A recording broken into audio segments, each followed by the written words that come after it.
Hi, everyone. Welcome to this live webinar. I am so happy that you're here. You get to share this time with me.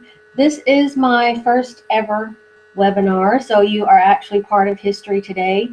More importantly, I'm happy that you've chosen this time for you. And I'm really excited that we get to spend the next hour together. And I get to show you how fun and exciting it's going to be to love and honor who you are. So this webinar is about learning how to love who you are now. You know, too often we want to wait until some magical time before we can even think about loving ourselves and being happy. You know, like when I lose weight or I have a better job or I have more money or more time or a better relationship, etc., etc. The list is endless. But this just leads us to live outside of who we are, living outside of ourselves, what I like to call unconsciously unconscious. But when we make the choice to love and allow who we are, this opens up a whole new world for us. And the benefits are just endless. Loving who you are, it empowers you. And it gives you strength to do the things that you've always wanted to do but were afraid to do. Or the things that challenged you, or the things that you just delayed doing because you didn't feel good enough about yourself. Loving who you are raises your vibration. So you're more energized, not just physically, but emotionally and spiritually. And you gain self-confidence and inner peace. Those stressful situations that tend to come around daily, they become so much easier to handle because you're coming from a grounded state of self-love. And one of my favorite benefits, and this is the one that creates the fiery passion for me to do this work, is that when we love and accept ourselves just as we are, we will in turn do this for other people. I'm so happy you're here. I love that you're here to begin this journey to your own journey of self-love. So I promised you that I would share with you some of my own personal story. Now this is huge because I am a very private person. But my story is what has led me to this day to be sitting here speaking to you. So back in 2007, I had a life purpose reading with a dear friend and colleague of mine, Marilyn Siegel, who lives here in Atlanta. And during the reading, she told me that my soul's purpose was to teach people about love. Well, I couldn't connect to that at all. It didn't resonate with me at all. At the time, I was going through a divorce after 20 years of marriage. I was severely depressed. I was suffering from post-traumatic stress disorder, from some childhood trauma that had resurfaced. Basically, I was a hot mess. And I didn't have a clue how I was supposed to teach people about love. I understood love. You know, there's love for your children and your spouse or significant other, your family and your friends, but subconsciously I knew that this was more about something else, something bigger. I just wasn't able to connect with it at the time. So I went home and I put the reading away into a notebook where I keep a lot of my writings and stuff. And shortly after that, I moved out of my home and I started my life over. And during that time, I had a total transformation. And I started to uncover who I truly was. And trust me when I tell you, this didn't happen overnight. And some days were complete torture. But I knew there was a bigger purpose in me finding my way to myself. And I knew that the only way that I was going to get out of the depression and the sadness and the total disconnect to myself was if I chose to do it for me. And as the universe works, we are always put in front of what we need to see, what we need to hear, and what we need to experience. So one morning I was up and I was browsing the internet and I stumbled across a video of Louise Hay speaking to a group of people about self-love. Some of you probably know Louise Hay. She's a world-renowned author and motivational speaker. And one of her favorite books of mine is You Can Heal Your Life, which I use daily in my practice. But she was discussing how we disown ourselves and how not loving ourselves is just a complete and utter disaster for our life. And she said, when we can love and honor ourselves, it's the greatest gift that we can give to ourselves.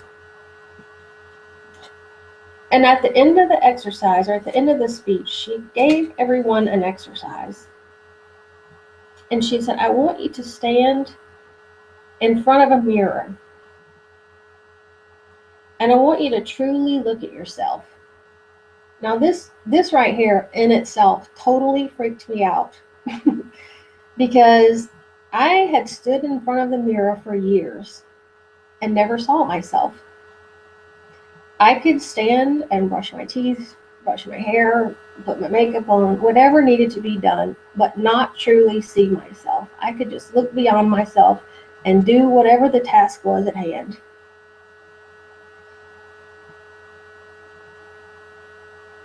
She said, I want you to really look at yourself. I want you to look in your eyes. I want you to look at your body. I want you to embrace it, and I want you to own it. And then I want you to wrap your arms around yourself and say, I love you. I love and accept myself just as I am. And she said, you don't even have to believe it. Just say it anyway. And keep saying it day after day after day until you do. So I finished listening to the session. And probably for a good half hour, I paced around my house. My heart was racing. Tears were flowing. I felt like there was a death grip on my heart because I actually didn't know if I could do this or not. So I finally got up the courage. I took a deep breath and I went into the bathroom. And I stood there, and I stood there, and I stood there looking at myself until I finally really did see a person standing in front of me. And that day, something totally shifted, and I started to see my body in a totally different way. This body that I had disowned and mistreated for so many years. It was like an old friend had suddenly appeared right in front of me, and I saw her for the very first time that I really, really saw her. And I looked at all of my body. I just kept looking at all the different parts and pieces and all of these things that make me me. And I saw my belly, the part of my body that I've always hated the most. And I saw for the first time, really saw, because I knew this instinctively and I knew it from my experience, but I saw that this body had carried these 3 babies of mine. They grew inside of my body. I was like, wow, okay, my body did that. I nourished them and I nurtured them and I gave birth to them and I brought them into this world. It was like, holy crap. I did that. Me, little old me, I did that. And then I looked at my arms and my small hands and I thought of all the times that I've gotten to hug the people in my life, even strangers at times. And how my hands, they're tiny and they're small. They've done so many useful and helpful things for me and so many other people. And I saw my little short, powerful legs, these legs that have never failed me, but they've carried me every single step I've ever made in my life. 2 years in a row, I walked 60 plus miles to raise awareness and money for breast cancer. That's a whole nother webinar for another day, the experience and what I learned from that. But these little short legs of mine carried me all of those miles. That day, I just suddenly felt so wrapped up in love and safety. And I had this freedom that I'd never felt before. It was the freedom to be me. It was the freedom to love me, all of me, and to totally love and accept myself just as I am. So from that day forward, every single morning, I stood in front of the mirror and I looked into my eyes and I said, I love you, and I accept you just as you are. And anytime a negative voice would pop up, I would say the same affirmation. And I would remind myself that I love and accept myself just as I am. That day was a rebirthing for me. It was a day that I learned to love and honor myself.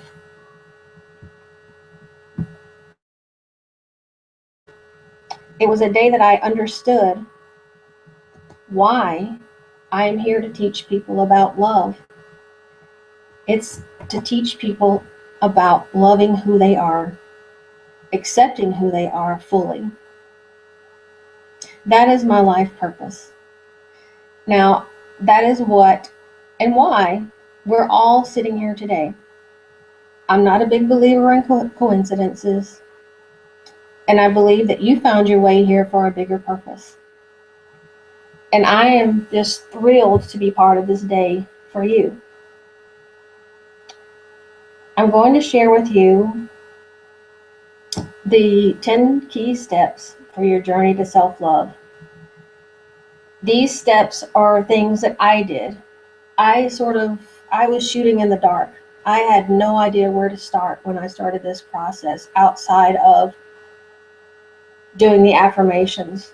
And so my hope is that with these 10 steps,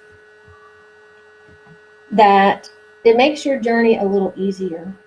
And so now would be a good time if you want to take out some pen and paper and take notes. I'm going to give you all of the steps together, and then I'm going to break each one of them down and tell you their unique importance in your journey to self-love.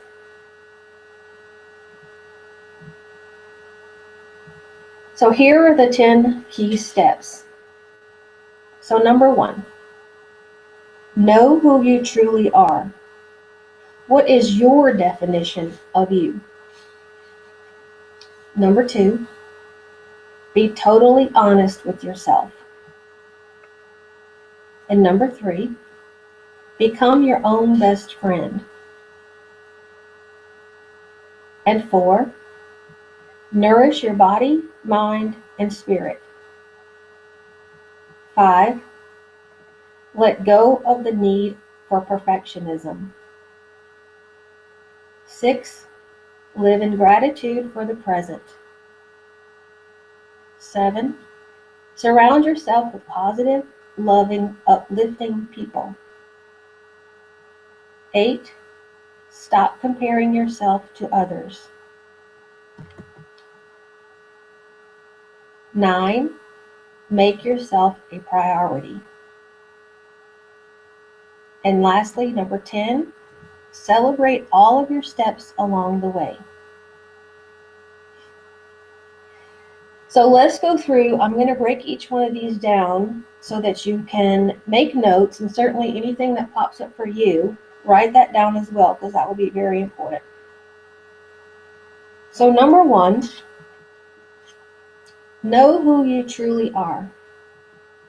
What is your own definition? Because so often we let other people define us. So from the time we're children all the way to adulthood, those definitions, they never leave us. And we get lost in them and we get stuck in what other people think and say we are, or what other people say we are. So when I first started doing this, when I first started my journey, I had no idea who I really was. I had been defined my whole life, and I really didn't know that that was not okay until it just didn't fit me anymore. It was like trying to put on a shirt that was way too small. And I knew I needed to find out who I was, who did I think I was? And so the first thing I did was I went out and I bought a journal. I bought this lime green retro looking journal because that fits my hippie side. And I started writing down everything I could think of that was about me. My favorite colors are red and purple. My favorite day of the week is Sunday. My favorite ice cream is pumpkin. I wrote down every small and quirky and seemingly insignificant thing that I could think of about myself, from the smallest to the largest. I put it in this book. And I also went through like magazines and papers, and any words that jumped out at me, I put them in the book, put them in my journal. Pictures, anything that resonated with me. I wrote down song lyrics and poems that spoke to me. And as I started to really look at these things, I started to own all of these things, and I started to realize this is me. These things make me who I am. And what's going to happen to you, it happened to me, is that you're going to start to walk a little taller. You're going to hold your head up and face the world instead of shrinking so no one will notice you. The same thing happened for me. I started using my voice to be heard instead of mumbling from fear that somebody actually might hear what I said. So this is how you take your power back. With this one simple step of just recording all the things that make you you. So really spend time every single day. Make it a celebration. It was kind of like an archaeological dig for me. It was like I found something new every day, and it was so fun and it was so exciting. And carry the journal with you, because you'll be out and about and you'll think of things that you want to do, want to put in your journal. And I want you to read it often. Really read it and embrace all the things that are you. Because what's in this book for you, what's going to be in your journal, that is your own definition of you.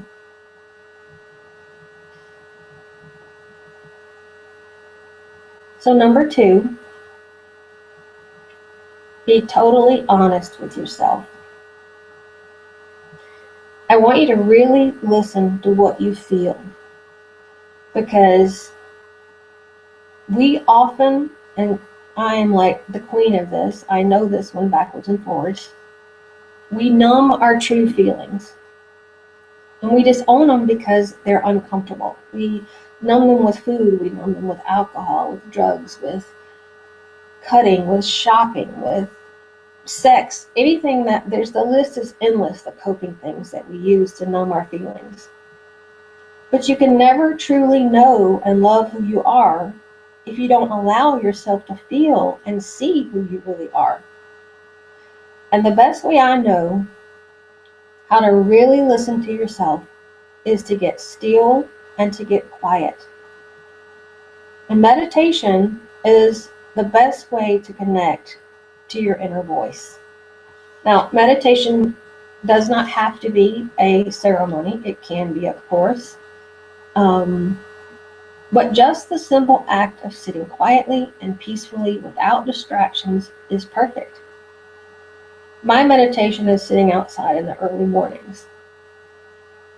So just allow your thoughts to be whatever they are. There is no judgment about your thoughts and feelings. They are yours. Just allow them to come through and truly look at them. And don't push them away, just allow them. If some of them are difficult, just take a breath and take your time. Nothing has to be done about them in this moment, and that's very important. Just remember, nothing has to be done at this moment in time.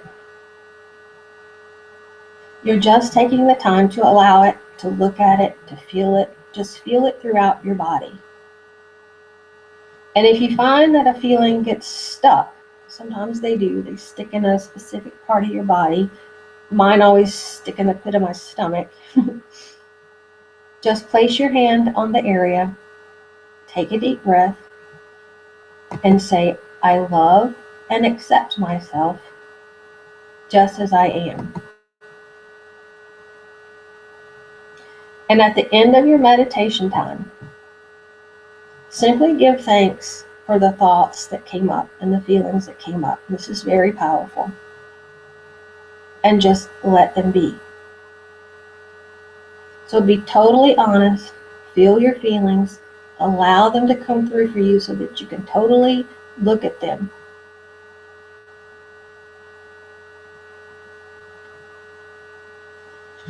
So number 3, become your own best friend. Now, can you imagine saying to your best friend, all the things that you say to yourself? I don't know about you, but I wouldn't have any friends. We would never ever think to treat our best friends the way we do ourselves, to speak to our best friend the way that we do ourselves. I often tell my clients in different situations, I often ask them this question: what would you tell your best friend to do in this situation? So start asking yourself these questions.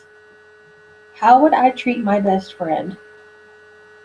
What would I do for my best friend? How would I care for them? How would I love them and treat them? And what can I do for them that would make them feel better? Then start doing these things for yourself. I remind my clients that it is okay to take time for you and to treat yourself well.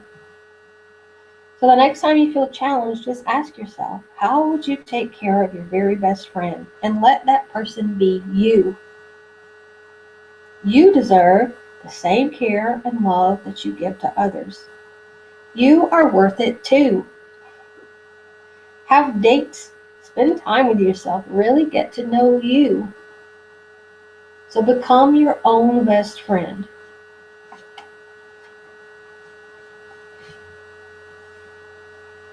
Number 4, nourish your body, mind, and spirit.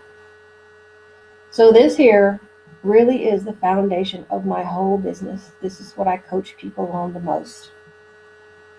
All of these things are connected. They all affect each other.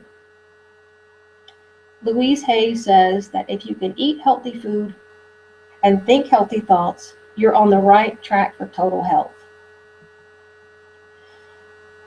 One of my best rules about eating healthy is I want you to think of food as fuel.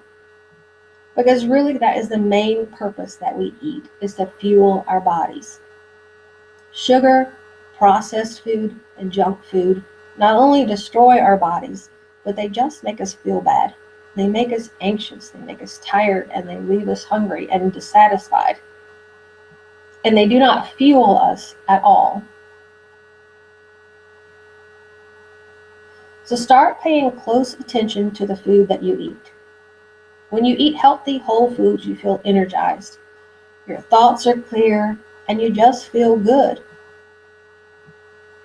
When you begin to love who you are, you want to take care of your body, and you want to feed it food that fuels you and sustains you.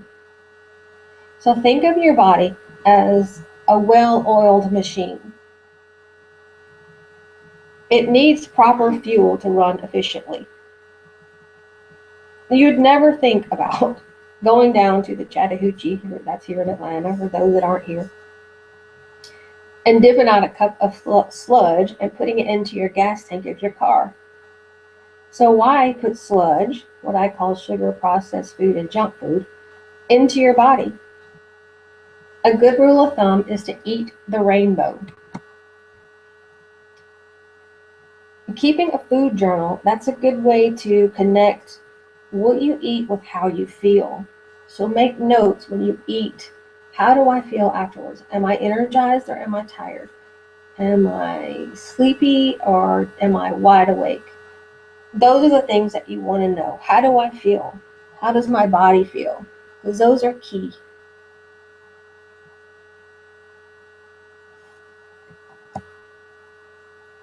Nourishing your mind means that first we have to get rid of the negative thoughts, because thoughts become things, and what you think, you become. So try to think of your thoughts as a prayer or a request to the universe. So what you think, essentially you're asking the universe for it. You're asking the universe to give it to you. So Iyanla Vanzant says that when you say or think a negative thought, because inevitably it will happen from time to time, it happens to the best of us, just say cancel, cancel, because you do not want that order to be delivered. And then you replace it with something more positive. Our thoughts are so powerful that they can totally transform our entire lives. They can either have a positive or a negative effect on us. It depends on which one you choose. So Dr. Masaru Emoto is the author of the book Messages from the Water, and it was based on his experiment with viewing frozen water crystals under a microscope. And he experimented with placing positive and negative words on different samples of water. And he also used different music types and different prayers. And what he found, to me, it was just totally astonishing. The water with the positive words formed these elaborate and beautiful crystals. And the water with the negative words produced deformed and ugly crystals. And the same thing happens for us to our bodies. Our bodies are adult bodies are roughly 70% water. Infants are 90%. So the thoughts we think and the words we speak to ourselves have a major effect on our overall health and well-being. Choose your thoughts wisely, and remember to stop the negative ones. As soon as they arrive, just say, cancel, cancel. I don't want that. That's not what I was asking for. And replace it with something positive. Ask for what you want. Be very specific and ask the universe for what you want. Leave the negative stuff out. So nourishing your spirit, this is one of my favorite ones because it means for me that I get to play and I'm really just a big kid trapped in an adult body.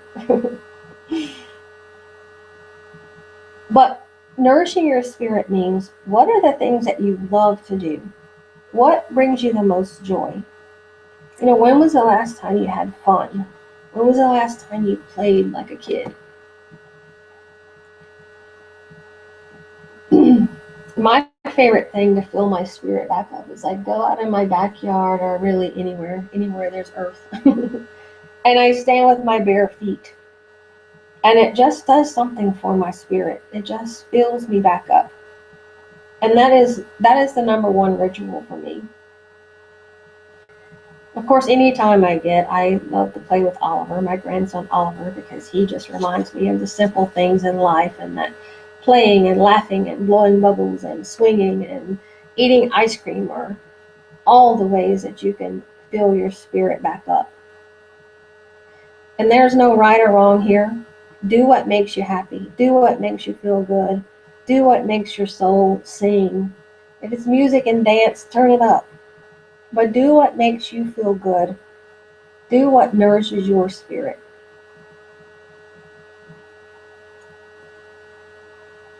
So number 5 is let go of perfectionism.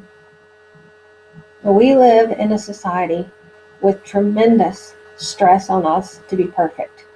Perfectly happy, perfectly shaped, perfectly functional. Everything is supposed to be perfect. And we put so much pressure on ourselves to fit into a world that is not real. So when we look at pictures in magazines, we feel inadequate because we can't live up to the standards that are placed before us. And we feel we can't be accepted unless everything in our lives is perfect. And this need to be perfect leaves us powerless. It leaves us broken and disconnected. No one is perfect. Perfect doesn't even exist. So once her supermodel Cindy Crawford, she was speaking at an event about her photos being photoshopped to make her look perfect. And she said, I wish I looked like Cindy Crawford. So these images and these standards that we are so desperately trying to live up to, they do not exist. What is real is that we are all human, and all humans are perfectly imperfect. Each one of us is unique, one of a kind. And we need to fully embrace all of our little flaws and idiosyncrasies as they are unique to us. So let go of the need to be perfect so that you can grab hold of what makes you you. There is such freedom and peace that will come to you when you're able to let go of perfectionism.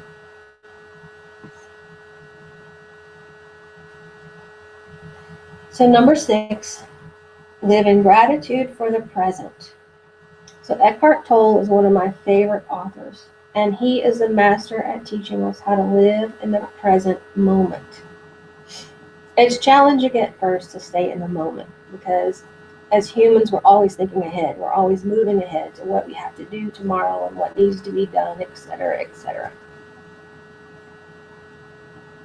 The trick to being happy is being grateful for the present moment. And studies have shown that people who make gratitude part of their daily practice have decreased depression, lower blood pressure, better sleep, less stress, less physical pain. So practice gratitude for today and keep a journal. And each day sit in silence and really feel the gratefulness of your life. Be grateful for the present day and time. When you feel yourself being pulled out of the present moment, because it's easy to do, it happens to all of us, get onto the worry train. Just simply remind yourself of what you're doing in that moment. For instance, I'm sitting in my kitchen chopping vegetables, or I'm walking to the mailbox, or I'm folding laundry, etc. You get the idea. And just as silly as that sounds, it will bring you back to the present moment. So practice this daily until it becomes easier and easier to stay in the present moment and to be grateful. Be grateful for what's happening right now in this very moment in time. So live in gratitude for the present. Number 7, surround yourself with positive, loving, uplifting people. Negative people have such a toxic effect on our well-being, and it's nearly impossible to stay positive in a negative space. The importance of positive people in your life is immeasurable, really. Whatever you are working toward in your life, you need to feel loved and supported. And finding people that will be there for you and help you along the way is vital to your success. Because they will encourage you, they will honor you, they will inspire you, and they will help you grow from the positive energy that you are met with. And too often, we find ourselves surrounded by negative people. We get bogged down in their stories and the muck and the stuff that's going on in their lives, and we feel we have to stay in it, but you don't. You can lovingly release people, and that doesn't mean you have to cut them out of your life. That's not what I'm saying. But you can care for them differently and allow yourself to stay on your own journey. My older son Corey's brilliant quote that I love so much, he said, "You can care for people without carrying them." Those are powerful words right there. You can care for people without carrying them. So find people who can lift you up, people who can support you and encourage you and strengthen you. Those are the people that you want in your support system. Those are the people you want to be around. because they're going to help you grow so much more. So surround yourself with positive, loving, and uplifting people. Number 8, stop comparing yourself to others. So I want you to ask yourself, how many times have you ever said, man, if I had that body or that money or that lifestyle or that house or that car or that relationship, blah, blah, blah, then I would be happy. We measure our self-worth based on what we think another person's worth is. I know so many people who, from an outside view, seem to have it all. The lifestyle, the money, the body, the cars, etc. And they're the most miserable, unhappy people I know. Happiness is an inside job. When we compare ourselves to others, it robs us of our own divinity. Because you are you. Comparison, there's a quote that says, comparison is the thief of joy. If you were meant to be another person, you would have been born that person. But you are you. And this is the most amazing thought. So it's estimated that the number of humans to ever have lived to be close to 125 billion. That's with a B, billion. And out of 125 billion people, no one was or ever will be you. You are the only you. There's no duplicate model. There's no mold to make another you. You are the only one. Isn't that amazing when you really stop and think of that? So why would you want to compare yourself to another person when you are as unique as they come? Remind yourself of this the next time you wish to be someone else. Michelangelo said, every block of stone has a statue inside it, and it is the task of the sculptor to discover it. Do not compare yourself to others and diminish the real beauty of who you are. Discover what makes you unique and uncover the statue that's hiding inside of you. Number 9, make yourself a priority. Our lives are so stressful and busy anymore. There are endless tasks to be done, things to be cared for, our families, and we have responsibilities, and we make numerous lists of all the things we need to do and to buy and to take care of. But we forget to put ourselves on the list. I know I've done it. We all have. We don't figure it out. We don't figure out that we're out of fuel until we're completely and utterly exhausted. We're overwhelmed. We're run down. And sometimes we get really sick. So when I coach people, I often ask them this question. How do you take care of yourself? How can you make yourself a priority? And I'm always faced back with the answer, but I have to take care of this and that. Yes, it's true. But you can't take care of anyone or anything running on empty. And it reminds me of the spiel from the airline attendants that we all have to pay attention to because we've heard it numerous times. But when they tell you to place the oxygen mask on yourself before helping another person. And I remember the first time I heard it, I thought, wow, that's kind of selfish. But when I stopped to think about it, there is no other way. You can't help another person, you can't care for another person unless you have cared for yourself. We have to make ourselves a priority, and we have to care for ourselves as well as we care for others. And it's perfectly okay, and it is absolutely necessary to take time out for personal time for you. Fill your tank up. So by doing so, not only will you be more relaxed, you'll also be more productive and you'll be happier too. Make yourself a priority daily, even if it's for a short length of time, just to be and just to recharge. So make yourself a priority. And number 10,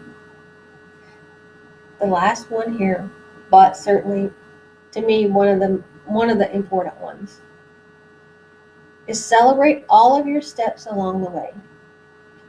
Loving who you are, it's a journey. It's a learning process. And just like every other learning process and growing that we do, there will be forward steps and there will be backward steps. But I want you to celebrate all of them. Even the smallest step deserves recognition, whether it's forward or backwards, because in each step there is learning. So when you take a step backwards, it just means that part of the lesson was not learned, and you must take another look at what you missed. So just take some time and truly look at it again and figure out what you missed. It's not failure. Failure does not even exist to me. When something doesn't work as you planned it, you just get a different experience than what you expected. That's it. It does not diminish the steps or make you a bad person or a failure. It makes you a human, having a human experience. So take recognition of all of your efforts and celebrate all of your steps on the journey to loving who you are. Be patient and loving. Be kind and gentle. Blow horns, shout, light candles, have a party. Whatever you choose, but make sure that you celebrate and honor all of your journey. So these are the key steps, the 10 key steps for your journey to self-love. And I want to express to you that this is not a checklist of things that you do one and then move on to the other. These all work together.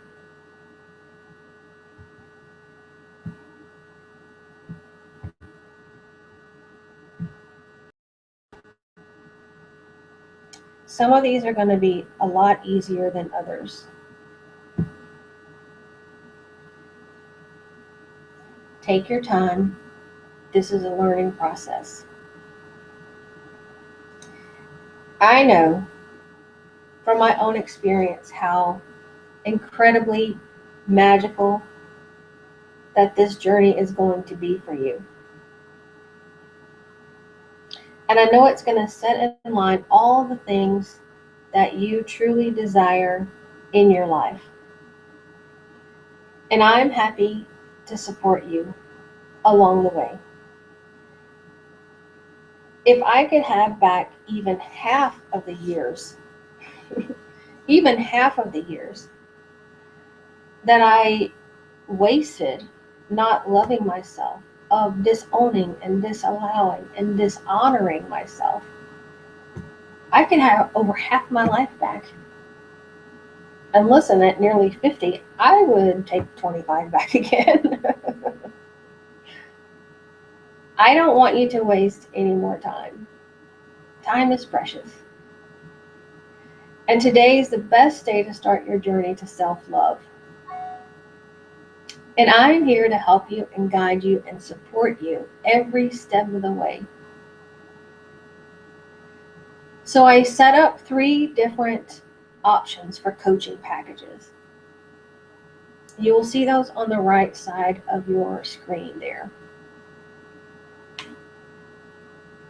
All you have to do is click the link, choose the package that works best for you. And as soon as you've chosen your package, I will send you a link to my personal calendar, and you can pick the days and times that work best for you. It's that easy. And I will block off that time just for you so that I can walk with you on this journey to loving who you are now. I hope you know how loved and supported you are and how appreciative I am that you joined me today for this webinar. I appreciate you taking time out of your busy day to spend an hour here with me. It's not quite been an hour yet, but I hope you gained some insights. I hope there's some things that you can take away from here that help you create a wonderful and amazing experience on your journey to self-love. So I'm going to send you away with love and hugs and magic for your journey. And I hope that you have a wonderful day. And I hope that you remember that you are wonderful, you are amazing, and you are unique. Welcome to your journey of self-love. Take care. Bye for now.